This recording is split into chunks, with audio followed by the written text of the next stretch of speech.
So, we're live. Welcome back to another Beard Invades. This week we've got Stan from StanCrafted. Welcome, Stan. Hello. It's good to be here, Richard. Thank you for inviting me. You're very welcome. We've got quite a few people in the chat already. Right, guys. Hang on, let's mute that one. So, guys, if you're not subscribed to Stan, if you wouldn't mind just smashing his subscribe button, comment on one of his videos, and give him a like, and that it would be much appreciated. So, very much so. Let's just have a quick look at your channel, Stan. Right. Okay.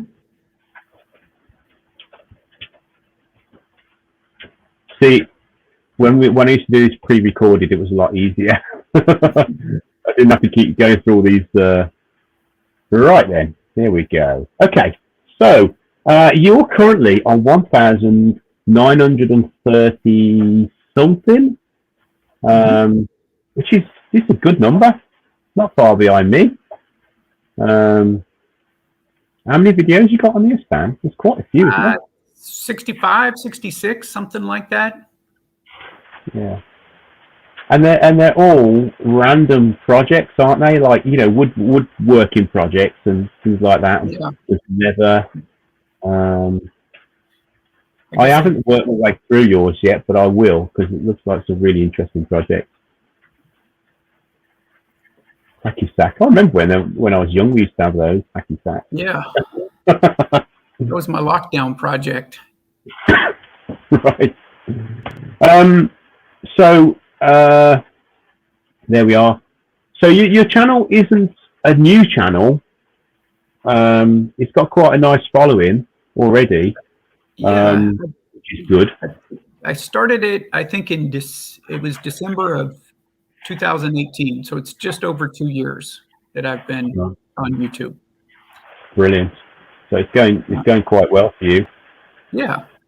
Right, before we get into it, I'll do the normal. You've seen these invasions before, haven't you? And you've quite a few of them. Yeah, I enjoy them. Yeah, brilliant.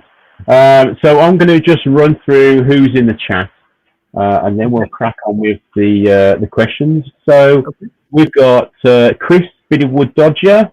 We've got the Condite Craftsman, Wood Wizardry by Colin. Oh, what's going on, Colin? You wasn't first comment tonight. Douglas Mungum in the shed. John S. What's that? I've already read that one out, haven't I? Brickhouse Craftworks. So I'm just scrolling down. We've got Gav. Doug Miller. Who's that? Gerard, the French turner. Hi, Gerard. That's wonderful. We got new friends and old. Yeah. It's good. We've got my dad, Colin Bennett. We've got Barry's Wood Turning. There's quite a few. Robert Dolman. Yeah. So thanks, guys, for coming in. If you've got any questions for Stan, just pop them in the chat with a big capital Q. If I see them, I will definitely shout them out and get you up on screen. Well, you get your question up on screen. So, YouTube. Why? What made you decide to film and upload that very first video? Okay. I had my daughter. I have one that's in college and one that's a senior in high school. And so a couple of years ago, my daughter was a freshman at college. She'd been away. She came home at Christmas time, and we were just hanging out. And we looked around the house, and she said, "Dad, I think you've made everything in our house. Why don't you start a YouTube channel?" And I had never thought of it prior to that. And I thought, I watch a lot of YouTube videos. I probably should give something back. And I thought, what the heck? Let's dive right in. So that was actually around Christmas time. We thought of a project, filmed the first video, and been going at it ever since. But that was really the point of emphasis for her, was just, you've done a lot of making. Why don't you show people how you do it? Yeah. And what's your favourite part about YouTube making? I mean, is it the editing? Is it the filming? Is it the making? It's the projects. To be honest with you, I don't enjoy the filming or the editing all that much. I enjoy making things. Videos are not my area of specialty, and I think that's pretty obvious. If you look at my videos, they're not super slick edited videos. To be honest, my favorite thing about YouTube by far is it opened up a whole worldwide community for me. I have met people and become friends with people literally from all over the world, and that's been the greatest part of being on YouTube. And in fact, I think that's why I'm still making videos. Is it's the maker community that's in YouTube. I really enjoy that. It's brilliant. I mean, you can get so much inspiration from all walks of life. People do all sorts of things. I've just started watching a guy that does glass blowing. Oh, really? I'm hoping to invade him. I've sent him a message. That would be fantastic. It would, wouldn't it? And his videos are a bit rough. The sound's not great, but the quality of what he's making, you don't look at the video and that. Those are my favorite videos.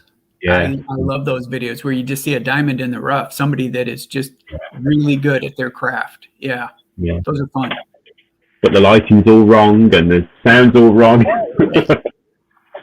So, Stan, would you mind sharing with the people watching what you do for a living? I'm a school teacher. I have been for 22 years. Okay. Yeah. Prior to that, I was a golf pro. So yeah. Wildly different professions for sure. Oh, definitely. Well, still standing up in front of lots of eyes watching you. Yeah. We've had quite a few people just jump in. Where are we? BB Turning, Anna M, I think it is. Yeah, there's a couple more coming in. Shop Dog, Spirit and Bear, CDA Wood Turning. Yeah, quite a few. Robert Dolman. So, inspirations. Is there anyone? I mean, you looking at your videos, they're all over the place. There's not one thing that you do. It's mainly woodworking, right? But it's all different types of woodworking. It's not just like just turning or just this or just that. So, where do you get your inspirations from? Okay, so I actually brought a picture to show you because I anticipated this question. And if I get a little emotional, excuse me, because this person meant more to me than anyone else in the world. When I was born, I didn't have any grandfathers. They'd passed away before I was born. But 2 houses away from mine as a little kid, my mom's uncle, my great uncle, lived 2 houses away. And my parents were both in education. So at the end of the school day for kids, they still had to work some. So my uncle, who was a retired plumber, would come pick me up at school every day, starting from kindergarten on. And we'd go back to his house, and I have a picture of him. That's my Uncle Harold right there. Cool. He's still my favorite person. And we would go to his house, we'd get a bite to eat, and then he would say, "Let's go out in the shop." And then we'd get out there, and he would say, what would you like to make? And I could come up with anything. And he was just one of those old school craftsmen. And so I grew up thinking that you didn't buy anything. We didn't have a lot of money anyway as kids. And so we didn't buy stuff. We just made it. And that has stuck with me my whole life, that, if you see something and you like it, you go home and you make it. You don't go buy it, because it's a waste of money to buy it if you can make it. So, although to be honest with you, sometimes I've spent a lot more money making a thing that I could have bought for a lot cheaper. Spending more money on the tools to make it. Exactly. I always justify it with I'll use the tool again for something different. But that's really where it started for me. As a little kid, I had the great fortune of having a craftsman as a relative, and so I learned a lot from him before he passed away. And he was the same thing. He could make stuff out of leather. He could make stuff out of steel. I never really got into the metalworking like he was able to, and he was a really talented woodworker. Yeah, that's brilliant. Old school, old fashioned. Yeah, very much. See, it's funny how these things imprint on you. I mean, my dad that's in the chat now, I think I've got a bit of his woodworking talent. I mean, you know, my dad, when I was a kid, he'd make everything. He made our beds. It's all out of recycled timber wherever he could find it. And I think it's rubbed off on me. That's a good rub off. Yeah, it is. Right. Now, guys, we're going to try something a little bit different tonight. So the internet connection over in Stan's workshop is not great. So what Stan's done earlier on today, he's filmed a tour of his shop for you. So what I'm going to do is I'm going to hand you over to Stan, and he's going to show you a little film and talk over it, and we'll ask questions and stuff like that. Is that all right? Okay. Let me see if I can. Hopefully, I'll get this right. Okay. There you go. Okay. So, are you seeing my shop right now? Yep. It's all good. Okay. So, what I have is a shop that is a separate building from the house, and that's why I don't get very good internet connection out there. And I have this one real large garage door on one side. I believe the shop was built, I didn't build it, to house like an RV. And that's where I'm able to bring wood in and take wood out. And so this over here to the left is kind of initial wood storage. And I tell you, I hoard wood. It's terrible. You can see that plank there that's kind of leaning up against the stack. That's from a tree that fell down in our yard. And I was mentioning to you earlier, Rich, I know somebody with a bandsaw mill. So we milled some boards, and I've been able to use that. It's an ash tree. I've been able to make a couple projects from that. That's kind of fun. And then I just kind of go through my process of sizing wood. This is a Grizzly bandsaw, a company over here in the States. It's a 17-inch bandsaw. I had a 14-inch bandsaw before that, but I was able to get this one. They're good prices, and it's been a great machine. I really do like working on the bandsaw. I've got a DeWalt, a little portable DeWalt planer that does a really good job. I'd like to get one with kind of the helical cutter heads, but those are so expensive. And then you can see that I recycle a lot of stuff as well. So all of these old cabinets here that I've turned into like the chop saw station, those just came out of a remodeled kitchen. And I built up the sides so that I could make a little chop saw station out of that. Got a little spindle sander. That's been really handy. That cabinet up there, I kind of based my pipe cabinet off of that. That just for some of the spindle saw or the spindle sander accessories. Probably the most expensive thing in my shop, and I use it a ton, is this saw stop. I had a contractor saw prior to that, and I do have the space. That's one of the nice things about that shop, is it's pretty good sized. This actually, my wife said, you've got to get, once she saw what these would do, she said, you have to get one. I like your hands. I don't want you to lose them. So I bought this saw, and it's been a really good saw for me, not just because it'll keep you from cutting your fingers off, but it's also just been a good quality saw for me. For anyone in the chat that hasn't seen these saw stops, the slightest, I mean, if your finger was to touch that blade when it's going, the whole blade just disappears. and stops. I mean, would it even cut you, Stan? No, it doesn't. It's really amazing technology. I actually tripped it once, but not on my finger.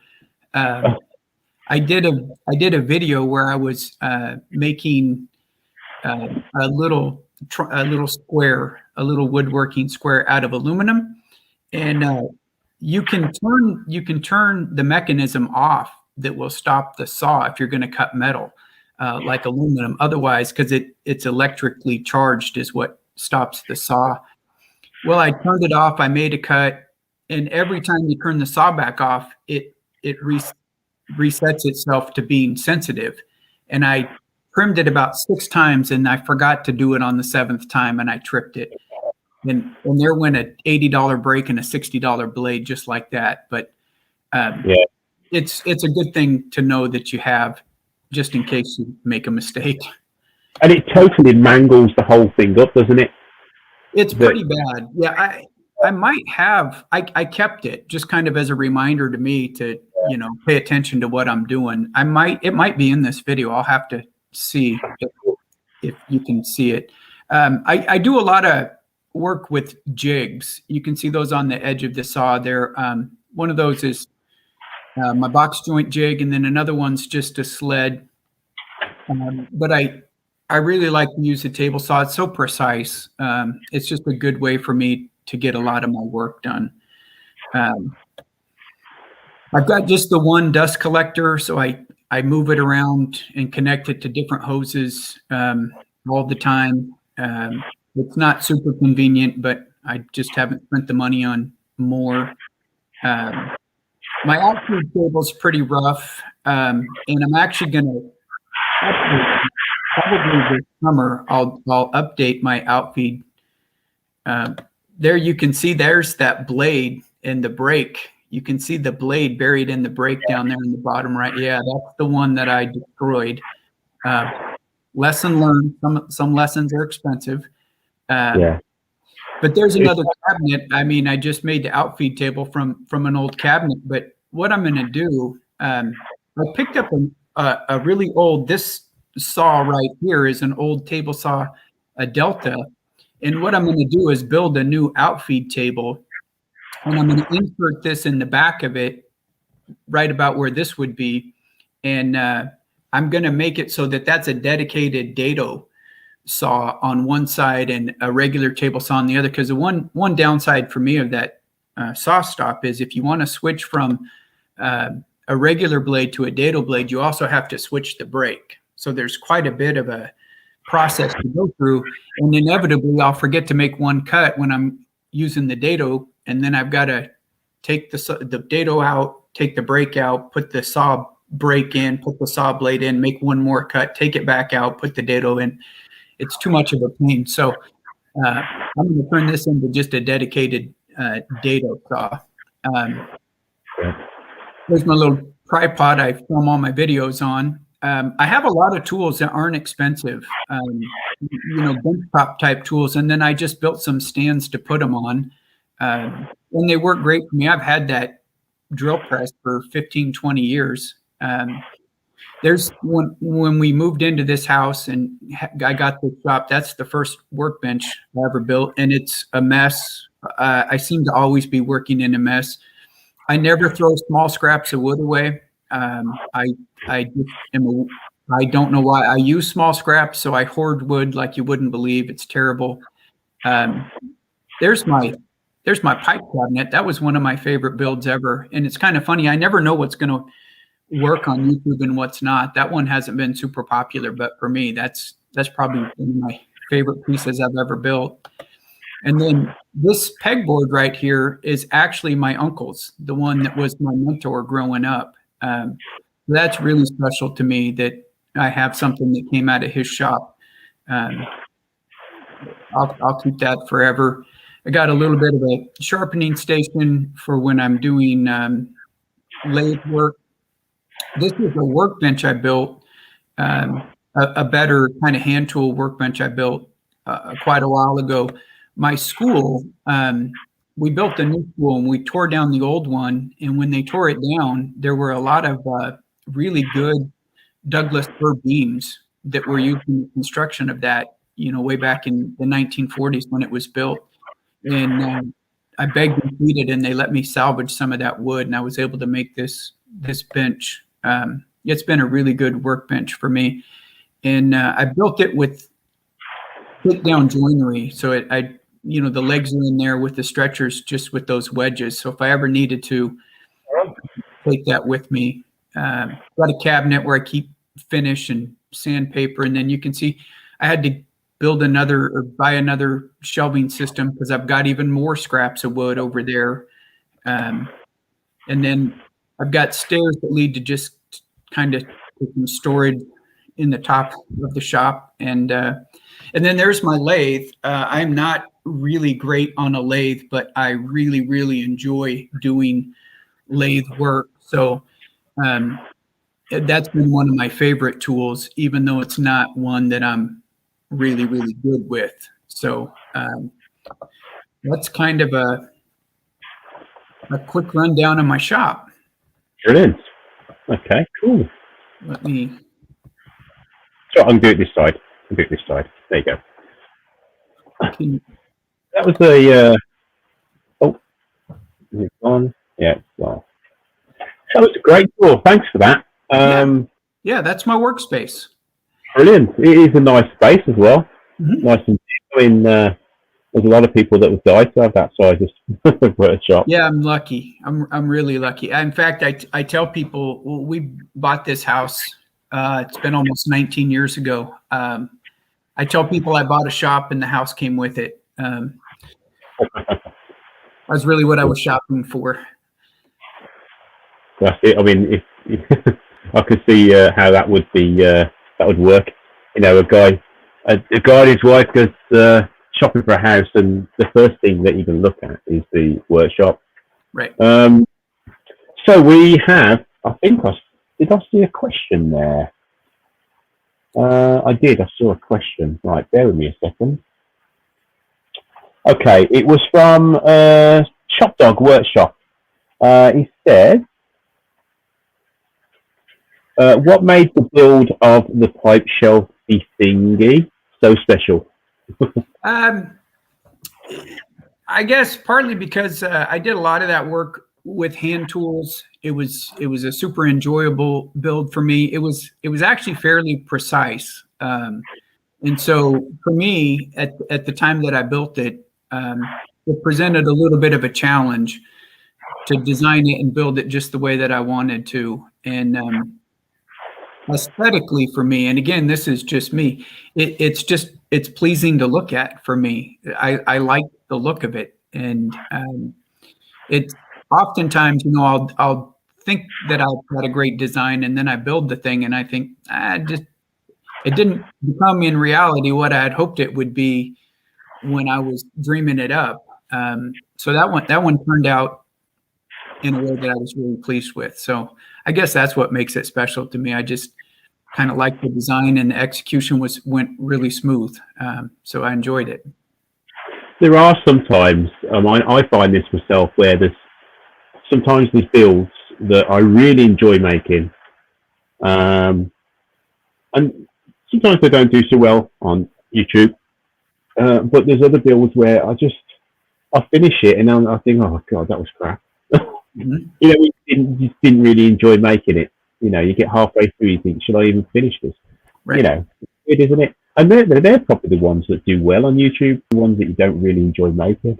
Yeah, it's interesting. I can't figure it out. So I just, kind of what you were mentioning earlier, I make what I want to make. And if it's inspiring or something to other people, that's wonderful. If it's not, that's okay.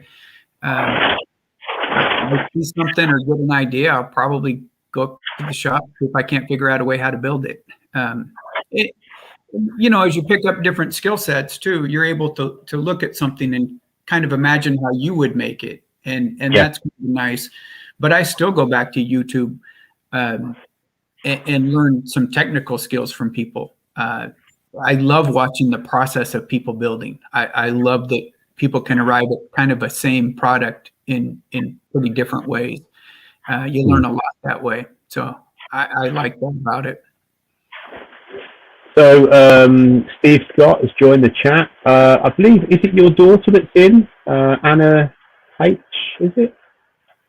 As well? Anna M. And yeah, that's my daughter. That's my oldest. Hi, sweetheart. Hello, Anna. Right. So, so what's your favourite tool in your workshop?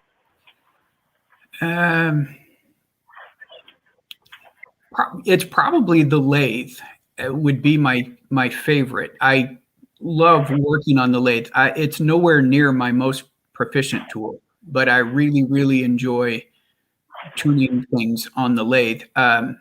The other one that would be a real close second is my table saw, and that's just because it's a really versatile machine. I can get a lot done on the table saw, and like I mentioned, I have quite a few different jigs that allow me to do different things with it. So probably somewhere between those two. Yeah. And is there a tool in your shop that that you don't like?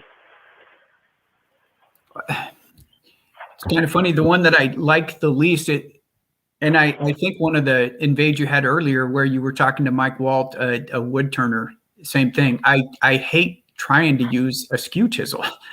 As much as I like using the lathe, I've had more catches with this skew chisel. I've watched videos, and people make it look so easy, like they're just, and every once in a while I'll get it a little bit.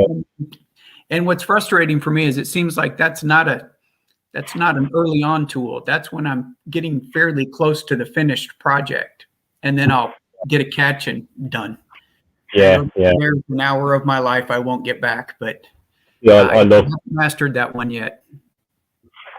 So late to the party as usual is Pole Barn Productions. Thanks, Doug. Okay, so what are you hoping to say? This time next year, where are you hoping to be with YouTube? I mean, what do you want to gain from doing the videos, and where would you like to see you in 12 months?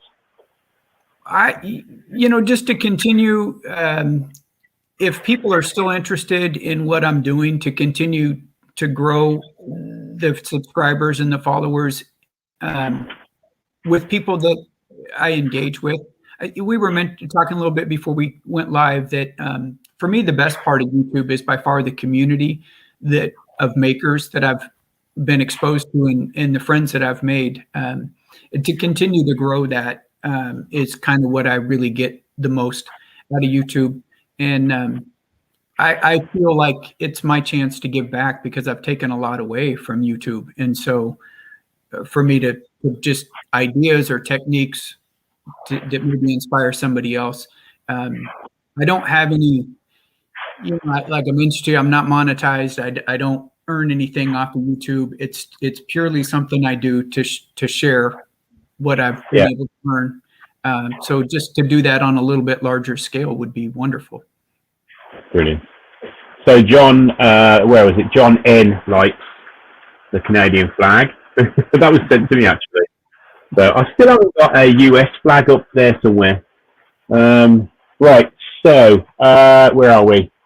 So we spoke about this earlier on. It'll probably surprise people, but camera equipment and editing software.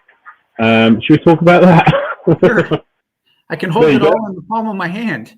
My iPhone, and I think it's a 6. I'm not even sure. I've filmed and edited all 60 some odd videos that I've shot just with an iPhone. And like I mentioned before, I'm not super into the filming and the editing piece. I like building things, and filming it and putting a video out is how I share it. So it's necessary. But if I were to have waited until I got the right equipment and learned the right techniques, I would have never made a video. I'm the kind of person that has to jump in first and then make some mistakes and figure it out as I go. And I've been able to at least put together some videos with a phone. And so that's how I've done it. At some point, and I always think this, but I haven't done it after 2 years, I would like to learn more about upping the quality of the videos. But for now, It's about sharing content with people, and so that's the extent of my. So I don't really have anything invested in. I do have my daughter for Christmas bought me a tripod, so I can, have. I don't have to hold the camera while I'm trying to use the saw. Other than it's just been the phone. Brilliant. And it's surprising. There is a lot of. I mean, we kind of touched on this earlier, where there's a lot of YouTubers out there that are using their cameras, and the quality is not great, but the actual the content is brilliant. It isn't polished. There isn't special lights. There isn't all this special music, but you can actually see something, make something that someone that's a true artist rather than a filmographer making it. And that's what I love. I love to see. Me too. Yeah.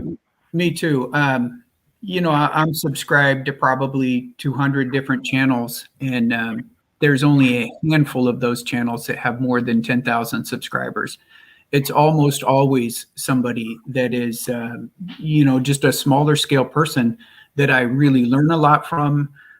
You can tell they are an authentic craftsman, and I kind of shy away from those videos where, I watch the video and it's slick and it looks polished and like big screen quality, but at the end of it, I think that guy really doesn't know much about making things. And so, I like watching those videos. Kind of the lighting's bad and somebody just put the phone up in the corner of the shop and then they do this amazing process or a technique that's really skilled. And I think I love that. So before we wrap it up now, do you have a shout out? That you want? So there's a guy in Italy that I follow, and he is one of those real craftsmen, Mosca Woodworking. MOSCA, and his name's Alberto. He's become a friend. He's brilliant. He does some absolutely fantastic handwork. He's really good. There's a guy in Ireland named Mark McClooney. His videos are fun. He's an older gentleman. He's become a good friend. He's just fantastic to watch, and he's also he downplays his abilities, but he's much more talented than he would ever let on. Those are fun. Both of those guys, I think, are great. TF Turnings, I love watching wood turners, and I think I'm drawn to people that can do the stuff that I'm no good at. So I love watching all you guys that do turnings. Terry is actually, I think Terry's in the chat actually. Everybody should watch him. He just made those little mini goblets. They're about that big, and using a skew chisel, and I cannot do. Brilliant. So is this Mosca Woodworking? Yep. Yeah. So he's on 1.88K. And he's just super talented. I mean, you look at some of the stuff that he turns out, and he's really good at teaching. He's got a series where he will teach you. He does his videos in Italian and in English, so he spends a lot of time. Really talented guy. Deserves far more subscribers than he has. Okay, I'll check him out later. Right, let's just go back to get rid of that. Stop screen. Like I say, this is the problem when we're doing it live. We can kind of cut all this stuff out, but anyway. Right. Right. Just before we go, is there any more questions? So I was one of Stan's students, Aram Chisani. Yeah, Aram. Hey, Aram. One of my absolute best students ever. It's fun because I was telling you earlier, I teach a class called Makerspace where it's just about getting kids to be in that hands-on environment. And some of them are naturals. They are creative. They're born to create. And that was Aram. Just every project, just heart and soul into it. Talented kid, super, just super student to have. It's I think that's great what you do there. You know, yeah, kind of working with the younger generation to kind of help them to move forward using, you know, the latest methods and technology. Yeah, that's brilliant. I know we talked about this earlier, the CNC and things like that. I think it's Right. really. I think it is important. As you and I had talked about a little bit earlier, there's almost, you know, I'm at that age where I'm kind of between old school and new school, I guess. And I grew up where craftsmanship was the person who had a lot of technical skill. And I see a trend towards people using CNC machines, and that's frowned on by a lot of people, but I don't really frown on that. I think that the younger generation that uses those machines a lot they're brilliant designers, and they have a vehicle to bring their designs to life. And I love that, you know, what's become a maker is fluid, and it's moved for some people into the direction of, I sit down at a computer, I don't go out into a shop, and I have these wonderful designs, and then I'm able to put them on a machine and execute. And so for them, the creative process is the design work more than it is, you know, the cutting and the shaping. So anybody that makes has my heart. I'm for all of it. See, when, you know, before getting a CNC, I thought, oh, there's no skill in that. How wrong was I? There's quite a bit in that design work.